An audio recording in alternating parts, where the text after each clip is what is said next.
A shoelace is a shoelace, right? Wrong! No, my friends. You see, we're here today to talk about the varying types of shoelaces. Now, you're going to have to excuse the lab is being worked on, so you're going to hear some noises. It's that aftermarket bolt laser to take out the moon, reflect it down, and take out the world's headquarters once everything has calmed down.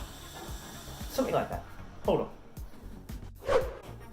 What were we talking about? Oh yeah, shoelaces. So, what is likely is that when you are talking a shoelace, the first thing that comes into mind is something like this.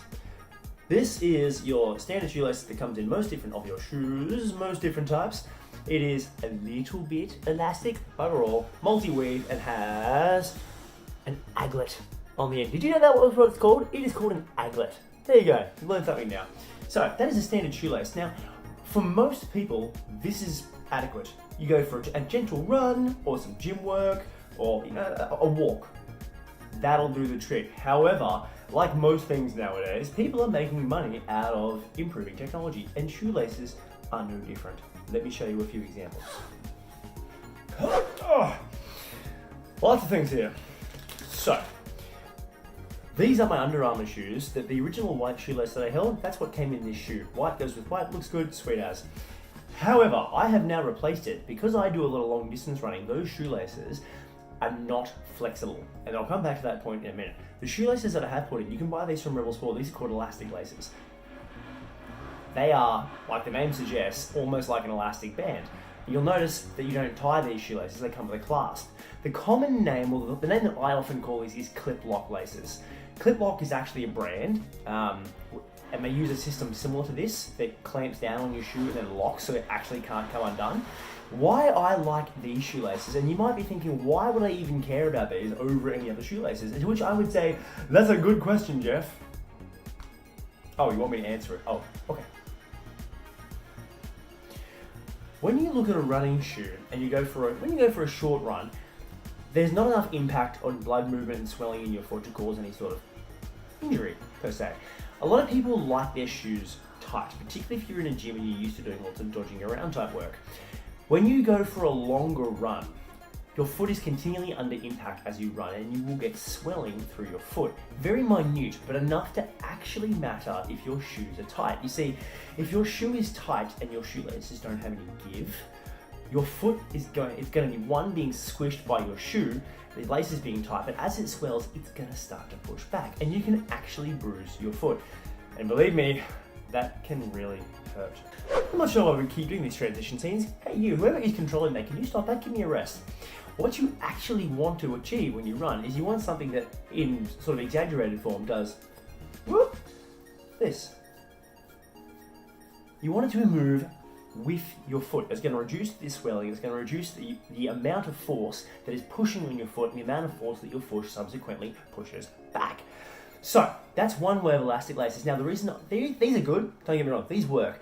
Under some situations, these are not great. So if you are an obstacle or a trail runner, off-road runner was the word I was going for, these are not good because this slides off really easy. If I was to pull that any harder, it's gone, and then this thing just goes, and unravels, and yeah, you got a water problem. That's where we can take another step, you see. Now, these are my OCR shoes. These are... actually haven't worn these ones yet, so I do have another pair. They're the same, they're actually red. These have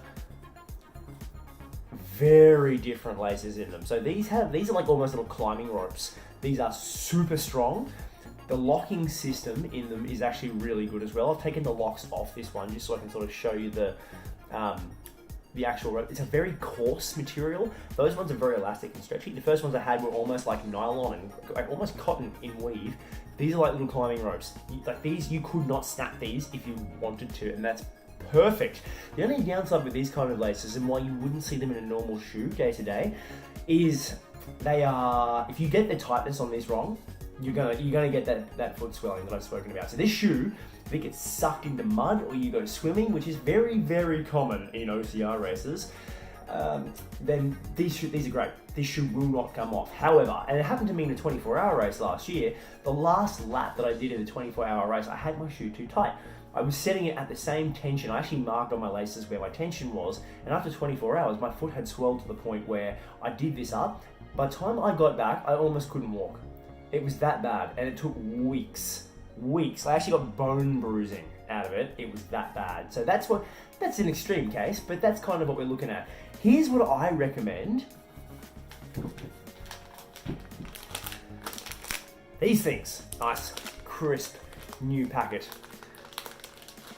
It's gonna make me an idiot because now I can't get it out. These laces, these are called I Run elastic shoelaces. These are kind of the best of both worlds. I'm dropping bits everywhere. Not only are they, oh, that new equipment smell. I know that sounds weird with shoelaces, but you know when you take something out of a packet? So, probably shouldn't have done that with coronavirus. We'll deal with it. Not only are they a super sexy green, these have elasticity in them, but it's a really high tension. So these, they will spring back into shape really well, but they do move. I like to refer to these as triathlon laces because they will hold your foot quite snug. They are super easy for transition, so it means as you come in from your bike to your run, there's no sitting and tying of laces. You just get off your bike and you go, foot goes in and you're off. They're preset to the right tension. I use these things for everything. I use them for the gym, I use them for triathlon, I use them for my shoes at home. They're about $8 a set of laces. So when you think shoelace, a couple of bucks, $8, yeah, they're expensive. And you either have to order these ones online or from a triathlon expo is where I normally get them. I haven't found a shop on the Sunshine Coast that does it. They are so good. You know, you say some things are life-changing? No shit. These are incredible. These will do wonders for everything. I use them in like high intensity attack classes where you have to go sideways and grit.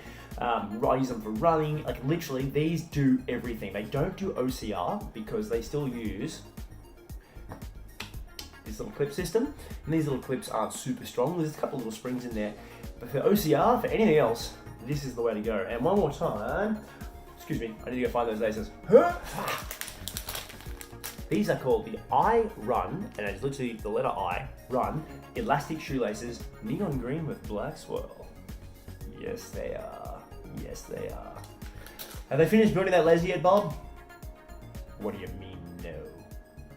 Excuse me. I'm gonna have a word with